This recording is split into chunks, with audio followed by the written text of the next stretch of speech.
غريبة بالمعمول بالتمر وباللوز وبالمكسرات، اقتصادية وسهلة وشيشة. إذا عندي في القسعة 125 غرام د الزبدة، غادي نضيف عليها كاس لاروب ديال السكر كلاصي، غادي نخلط مزيان.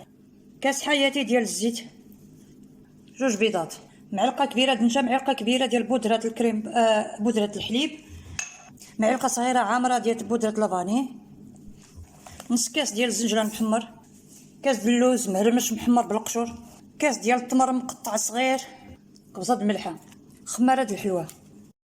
نجمع بالطحين وتكون العجينة خفيفة.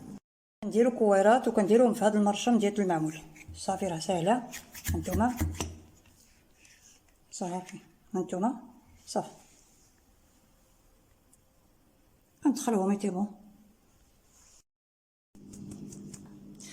جربوها ما غاديش ندمو، مذاق روعة روعة وهشيشة.